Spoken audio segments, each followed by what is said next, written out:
BEd course और DElEd course के नाम पे स्टूडेंट के साथ बहुत ज़्यादा फर्जीवाड़ा हो रहा है। लोगों का एडमिशन हो रहा है लेकिन उन्हें पता ही नहीं चल रहा है कि उनका एडमिशन जिस कॉलेज में हुआ है, जिस कॉलेज में उन्होंने एडमिशन लिया है बीएड कोर्स में या डीएलएड कोर्स में, उस कॉलेज को मान्यता मिला हुआ है या नहीं मिला हुआ है। अगर मान्यता मिला हुआ है तब तो उनका सर्टिफिकेट वैलिड होगा। मतलब अगर आप एडमिशन ले रहे हैं और मान्यता प्राप्त कॉलेज में ले रहे हैं तब तो आपका सर्टिफिकेट मान्य होगा। अदरवाइज बाद में उस सर्टिफिकेट के बेस पे नौकरी कर रहे होइएगा और फर्जीवाड़ा के शिकार हो जाइएगा तो फर्जी केस में आप फंस जाइएगा। बाद में सरकार आपको अंदर कर देगी, जेल हो जाएगा, जुर्माना भी हो जाएगा और आपका नौकरी भी चला जाएगा। ऐसे में एडमिशन लेने से पहले ही पता कर लीजिए कि आपका एडमिशन जिस कॉलेज में हो रहा है उस कॉलेज को सरकार ने मान्यता दिया है या नहीं दिया है। तो बीएड का मान्यता प्राप्त करने का तरीका अलग हो जाता है और डीएलएड कोर्स के लिए कॉलेज का मान्यता प्राप्त करने का तरीका अलग होता है। दोनों के लिए समझना जरूरी है। शुरुआत करेंगे बीएड कोर्स से कि कैसे ये आइडेंटिफाई करें कि जिस कॉलेज में आपने एडमिशन लिया है उसको सरकार ने मान्यता दिया है। तो मान्यता देने वाली जो संस्थान है, जो इंस्टीट्यूशन है, जो ऑर्गेनाइजेशन है,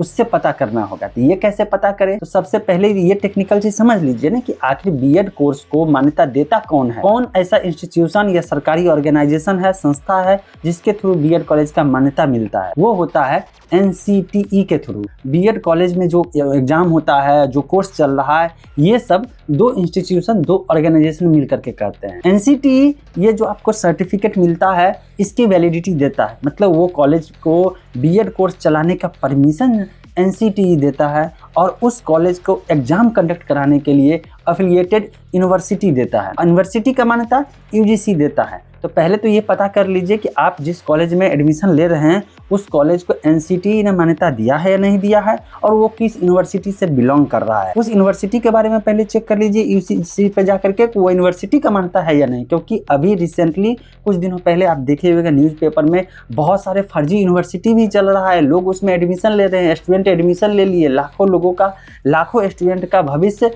अंधेरे में चला गया क्योंकि उन्हें लग रहा था कि उन्होंने यूनिवर्सिटी में एडमिशन लिया है या उस यूनिवर्सिटी से एफिलिएटेड या रिकॉग्नाइज्ड जो कॉलेज है उससे एडमिशन लेकर के वो पढ़ रहे हैं और बाद में पता चला कि वो यूनिवर्सिटी ही फर्जी है। जब यूनिवर्सिटी फर्जी है तो ऐसे में मान्यता उस कॉलेज का भी फर्जी हो जाएगा और चूंकि कॉलेज भी फर्जी मान्यता हो गया तो ऐसे में उससे इशू डिग्री भी फर्जी हो जाएगा। तो इससे आपको बचना होगा। तो दो चीज़, अगर जैसे कि आप बिहार स्टेट से हैं और यूपी या एमपी स्टेट में जाकर के बीएड डीएड में एडमिशन लिए हैं, मतलब बीएड और डीएलएड में एडमिशन लिए तो, या किसी भी स्टेट में हैं, तो पहले ये चेक कर लीजिए कि एनसीटीई के वेबसाइट पे जाकर के कि आपको जिस कॉलेज में एडमिशन के लिए बोला जा रहा है उस कॉलेज को मान्यता एनसीटीई ने दिया है या नहीं दिया है, ये पहले पता करना पड़ेगा। तो कैसे करेंगे? एनसीटीई के ऑफिशियल वेबसाइट पे जाएंगे। स्टेप बाय स्टेप समझना पड़ेगा कि आप कैसे चेक कर सकते हैं। तो चलिए स्क्रीन पे चलते हैं और समझते हैं। देखिए गूगल में जाकर के एनसीटीई सर्च करना है। एनसीटीई सर्च करने के बाद जो है आपको सर्च रिजल्ट में क्या बताएगा, एनसीटीई में सर्च रिजल्ट में बताएगा national council for teacher education करके ये वेबसाइट है। देखिए यहाँ पे .gov.in है, ऑफिशियल वेबसाइट है। यहाँ पे चले जाना है। जैसे ही यहाँ पे जाएंगे तो ये सब आते रहता है, कभी कभी कुछ चेंज रहता है, कभी कुछ और चेंज रहता है। कंटिन्यू टू वेबसाइट पे चलेंगे तो जैसे ही कंटिन्यू टू वेबसाइट से चलेंगे तो आपको यहाँ पे दिख जाएगा। यहाँ पे इंग्लिश में थोड़ा कर लेते हैं और कुछ नहीं करना है। देखिए यहाँ पे बहुत सारी चीज़ें हैं, चूँकि यही एक बॉडी है गवर्नमेंट ऑफ इंडिया का जो किसी भी बीएड और डीएलएड कॉलेज को मान्यता प्राप्त करने के लिए देता है कि आप कोर्स चला सकते हैं। और फिर कोर्स चलाने के लिए बीएड वाले को लेना पड़ता है यूनिवर्सिटी से रिकॉग्निशन और इसके बाद डीएलएड वाले को लेना पड़ता है जो स्टेट बोर्ड रहता है उससे। तो यहाँ पे देखिए रीजनल ऑफिस में जाना है और मैं चूँकि बिहार से बिलोंग कर रहा हूँ तो यहाँ पे 4 जोन में बांटा हुआ है पूरे रीजनल ऑफिस को। तो ईस्टर्न रीजनल ऑफिस में आता है बिहार वाले, तो यहाँ पे चले गए ईस्टर्न रीजनल ऑफिस में। देखिए ईस्टर्न रीजनल ऑफिस में कौन कौन सा स्टेट आता है, अरुणाचल प्रदेश, असम, बिहार, झारखंड, मणिपुर, मेघालय, मिजोरम, नागालैंड, उड़ीसा, सिक्किम, त्रिपुरा, वेस्ट बंगाल। अगर इतने स्टेट से किसी कॉलेज में मतलब बीएड कॉलेज या डीएलएड कॉलेज को खोजना है तो आपको ईआरसी में जाना पड़ेगा, मतलब ईस्टर्न रीजनल ऑफिस में जाना पड़ेगा, या कह सकते हैं कि ये जो कमेटी है उसमें जाना पड़ेगा। ठीक है, ये ईआरसी हो गया, इसी का फुल फॉर्म है ईस्टर्न रीजनल कमेटी। अब चलते हैं बिहार वाले में गए, क्लिक किए। जैसे ही क्लिक किए तो यहाँ पे इंस्टीट्यूशन लिस्ट आ जाएगा। यहाँ पे सरकारी और प्राइवेट सारे कॉलेज का लिस्ट आ जाएगा। तो डिस्ट्रिक्ट वाइज चेंज कर ले। यहाँ पे देखिए सेलेक्ट करते हैं, ये सारे डिस्ट्रिक्ट है तो मैं पटना का यहाँ पे सेलेक्ट करता हूँ। जैसे ही पटना का सेलेक्ट करूँगा और सर्च करूँगा अगर आपको सर्च करना है तो सर्च यहाँ से कर सकते हैं, कॉलेज का नाम लिखें, लेकिन हो सकता है स्पेलिंग मिस्टेक हो जाए तो दिक्कत हो जाएगा। तो आप यहाँ पे देखिए कौन कौन सा कोर्स है, जैसे 4 ईयर इंटीग्रेटेड हो जाएगा BA वाला, तो उसमें कौन कौन से कॉलेज को मिला हुआ है। ये 3 ईयर्स का B.Ed और M.Ed साथ में है, वो कौन सा इंटीग्रेटेड सिर्फ B.Ed है ये देखना है। तो नॉर्मली मैं ऑल प्रोग्राम कर दिया हूँ, इंस्टीट्यूशन का नाम ब्लैंक कर दिया हूँ, सर्च पे क्लिक कर दिया हूँ। जैसे ही सर्च किया यहाँ पे कॉलेज का नाम आना शुरू हो गया, जैसे ABC कॉलेज ऑफ एजुकेशन है। इस कॉलेज का एड्रेस क्या है, ये कॉलेज का टाइप क्या है, प्राइवेट है या सरकारी है, इसके बाद किस यूनिवर्सिटी से अफिलिएशन, जैसे अफिलिएटिंग बॉडी है ना, अफिलिएशन किसने दिया है, कौन एग्ज़ाम लेगा। पाटलिपुत्रा यूनिवर्सिटी है, फॉर्मली मगध यूनिवर्सिटी कहा जाता था। इसके बाद फाइल नंबर है, इसके बाद कोर्स कौन कौन सा है, कितना इसके पास सीट है, किस डेट को इसको ऑर्डर मिला था, किस सेशन के लिए ऑर्डर मिला था उस समय। और इसके बाद देखिए रिकॉग्निशन, अगर यहाँ पे रिकॉग्नाइजेशन अगर मिला हुआ है तो इनिशियल है तो यहाँ पे लेटर मिलेगा। देखिए PDF का लेटर होगा, उस डेट को कॉलेज को मान्यता प्राप्त हुआ था उसका एक लेटर हो गया, तो यहाँ पे लेटर अटैच है। इसका प्रूफ है कि इस कॉलेज का मान्यता मिला हुआ है NCTE के द्वारा। अगर कोई कॉलेज को दिक्कत हुआ, कॉलेज में अगर मान लीजिए वो फुलफ़िल नहीं कर पाया और किसी कारण से उसका मान्यता प्राप्त रद्द किया जाएगा, तो वहाँ पे विड्रॉल करके ऑप्शन आएगा। जैसे ऑर्डर टाइप है ना, यहाँ पे इनिशियल रिकॉग्निशन है या रिस्टोरेशन है, देखिए कंटिन्यूशन है। तो ये अगर आप कर सकते हैं, मतलब इसका कभी न कभी कोई लफड़ा हुआ होगा, इसके बाद रीस्टोर किया गया है तो इसके लिए यहाँ पे है। तो रीस्टोर के लिए यहाँ पे एकदम जो ऑर्डर होगा, यहाँ पे ऑर्डर में लिखा होगा किस कंडीशन में रीस्टोर किया जा रहा है, ये सारा कुछ है ना। अगर कहीं पे विड्रॉल लिखा हुआ तो समझ जाइए उस कॉलेज में एडमिशन नहीं लेना है, क्योंकि वो सारे चीज़ फुलफ़िल नहीं किया। इसके बाद NCTE और यूनिवर्सिटी ने मिल करके कॉलेज का मान्यता रद्द कर दिया।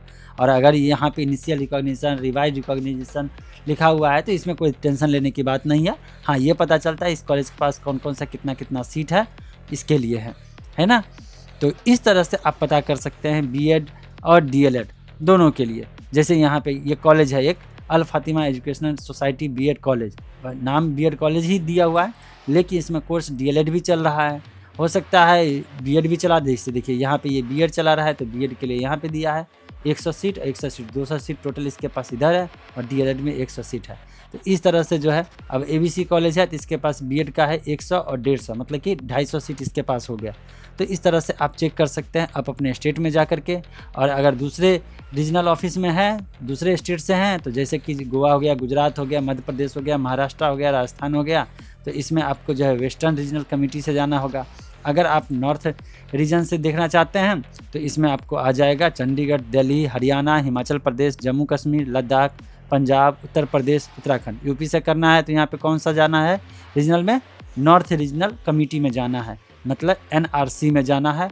अधिकांश लोग यूपी वाले में जाते हैं, तो जैसे यूपी वाले में गए तो यूपी में यहाँ पे जो भी डिस्ट्रिक्ट है, जो कॉलेज में एडमिशन लेना है, जैसे आजमगढ़ में आपको चेक करना है, यहाँ पे जा कर के सर्च कर लीजिए। अच्छा, एक चीज़ मैंने आपको एक चीज़ बताया था, यहाँ पे एक चीज़ देखने को, देखिए यहाँ पे ये जैसे यहाँ पे आया, यहाँ पे मैं कुछ भी सर्च नहीं किया, जनरली डिस्ट्रिक्ट से सेलेक्ट किया और आ गया। यहाँ पे क्या है, किसान या किशन जो भी है, PG कॉलेज है। और इसका देख लीजिए कि 25-26 में इसको विड्रॉल कर दिया गया। विड्रॉल कर दिया गया मतलब इस सेशन के लिए विड्रॉल किया गया। और यहाँ पे बहुत इंपॉर्टेंट चीज़ है, NCTE ने एक लेटर जारी किया, विड्रॉल करने का रीज़न दिया होगा। और प्रोग्राम है BPED, मतलब फिजिकल एजुकेशन जो होगा उस कोर्स के लिए, और रीज़न के साथ में होगा, क्यों किया गया, कैसे किया गया, क्या क्या किया गया। अब ये चूँकि ये रूल्स फॉलो नहीं किए होंगे, इसलिए यहाँ पे इसको विड्रॉल कर दिया गया। देख लीजिए हो गया यहाँ पे। अब इसके बाद कोर्ट ऑर्डर मिला है यहाँ पे रीस्टोरेशन के लिए, मतलब ये कॉलेज वाले कोर्ट गए होंगे पक्का। और यहाँ पे जाने के बाद यहाँ पे देख लीजिए कोर्ट ऑर्डर है यहाँ पे, और चूँकि यहाँ पे लिखा हुआ है रीस्टोरेशन ऑर्डर, ये कोर्ट का ऑर्डर होगा। यहाँ पे कोर्ट का जो है पूरा चीज़ मेंशन होगा कि क्या हुआ नहीं हुआ, और इसके बाद इसने जो है कर दिया। यहाँ पे देख सकते हैं, यहाँ पे लिखा हुआ है petition before the high court of Delhi at New Delhi. ये कोर्ट का ऑर्डर है, और इस कोर्ट के ऑर्डर के बाद जो है इस कॉलेज का फिर से मान्यता दे दिया गया। तो इस तरह से आप चेक भी कर सकते हैं। यहाँ पे भी देखिए ये सब विड्रॉल हुआ था, फिर ये सब कोर्ट गया था। इट मीन सब सेम रीजन के कारण गया होगा, और सेम रीजन के बाद जो है सबको फिर जो है रीस्टोर कर दिया गया। तो इसी तरह से आप चेक कर सकते हैं। कभी भी किसी भी कॉलेज में एडमिशन लेने से पहले ये चीज़ ज़रूर देखिएगा, नहीं तो आपको दिक्कत हो जाएगी। देखिए यहाँ पे DLED कोर्स के लिए था, फिर कोर्ट ऑर्डर आया, फिर DLED का कोर्स सेम सेशन में जो है यहाँ पे एक तरह से डेट हो गया, डेट मिल गया। ये 5वां महीना में विड्रॉल हुआ, और 12वां महीना में जो है दिसंबर में रीस्टोर हो गया। तो आई होप आपको सारी जानकारी मिल गई होगी। दोस्त, ये लाइफ का सबसे इम्पोर्टेंट वीडियो आपके लिए हो सकता है, क्योंकि बहुत सारे स्टूडेंट फर्जी कॉलेज में एडमिशन लेकर के अपना ज़िंदगी बर्बाद कर देते हैं। ऐसे में ये वीडियो शेयर करिए ताकि उनका ज़िंदगी बचेगा और वो आपको भविष्य में धन्यवाद देंगे कि किसी एक के शेयर करने के कारण उनका ज़िंदगी बच गया और फिर वो सही कॉलेज में एडमिशन भी ले पाएंगे।